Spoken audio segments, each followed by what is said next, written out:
ये वो श्राप है जिसके कारण चांद की रोशनी खत्म हो रही थी और पूरी पृथ्वी पर अंधेरा छाने लगा था। शिव को तुरंत प्रकट होना पड़ा। ये कहानी शुरू होती है प्रजापति दक्ष से, जिन्होंने अपनी 27 नक्षत्र पुत्रियों का विवाह चंद्रदेव से इस शर्त पर किया था कि वह सभी के साथ समान व्यवहार करेंगे। लेकिन चंद्रदेव का सारा प्रेम और ध्यान सिर्फ उनकी एक पत्नी रोहिणी पर ही केंद्रित हो गया। बाकी 26 पत्नियों की उपेक्षा और दुख से जब उनकी शिकायतें प्रजापति दक्ष तक पहुंची तो क्रोधित होकर उन्होंने चंद्रदेव को श्राप दे दिया, तुमने मेरे वचन को तोड़ा है, जाओ, तुम्हारा सारा तेज, सारी कलाएं और तुम्हारी सारी सुंदरता धीरे धीरे खत्म हो जाएगी और तुम क्षय रोग से गलकर नष्ट हो जाओगे। श्राप तुरंत असर करने लगा। चांद का प्रकाश हर पल कम होने लगा, जिससे धरती पर वनस्पतियों और औषधियों का रस सूखने लगा। सृष्टि का संतुलन बिगड़ने लगा। अपने अंत को निकट देखकर भयभीत चंद्रदेव ने ब्रह्मा जी से उपाय पूछा। ब्रह्मा जी ने उन्हें गुजरात के प्रभास क्षेत्र में समुद्र तट पर जाकर महादेव की तपस्या करने को कहा। चंद्रदेव ने उस पवित्र स्थान पर एक शिवलिंग स्थापित किया और घोर तपस्या की। उनकी भक्ति से प्रसन्न होकर भगवान शिव प्रकट हुए। उन्होंने कहा,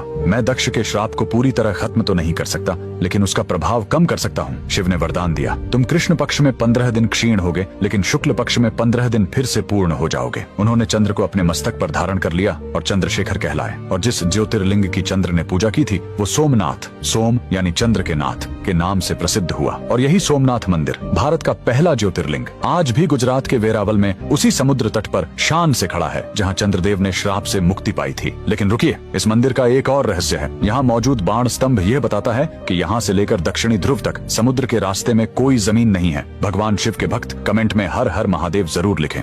हमने हमेशा सुना लक्ष्मण रेखा एक लकीर थी, लेकिन अगर मैं कहूँ वो लकीर नहीं बल्कि एक ऊर्जा दीवार थी।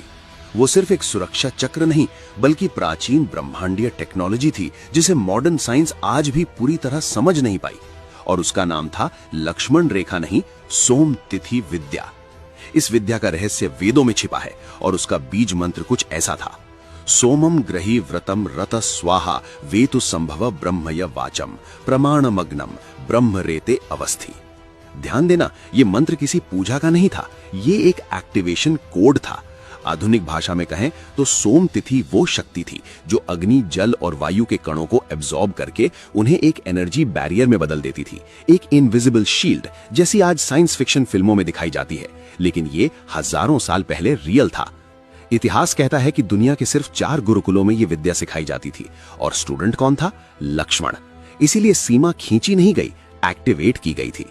ऋषि संगी कहते हैं महाभारत में अस्त्र चले, लेकिन उनकी ऊर्जा युद्ध भूमि से बाहर क्यों नहीं फैली? क्योंकि एक व्यक्ति था जो सोम तिथि विद्या जानता था, वो थे श्री कृष्ण।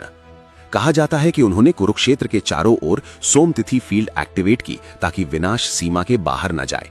ये सिर्फ मिथ नहीं हो सकता, ये रेडिएशन शील्डिंग का सबसे पुराना एविडेंस भी हो सकता है। समस्या क्या है? हमारे पास मंत्र है, संकेत है, लेकिन पूरी विद्या खो चुकी है। आज साइंस कहती है ये इम्पॉसिबल है, लेकिन सवाल ये है, अगर इम्पॉसिबल था तो वेदों में लिखा क्यों गया? शायद भारत का अतीत माइथोलॉजी नहीं बल्कि मिसप्लेस्ड साइंस है। असली सवाल ये है, क्या हम इसे फिर से समझ सकते हैं? अगर आप भी मानते हैं कि भारत के पास ऐसी विद्या थी जो मॉडर्न साइंस से सदियों आगे थी, तो कमेंट करें सोम तिथि इज रियल और इस वीडियो को शेयर करें।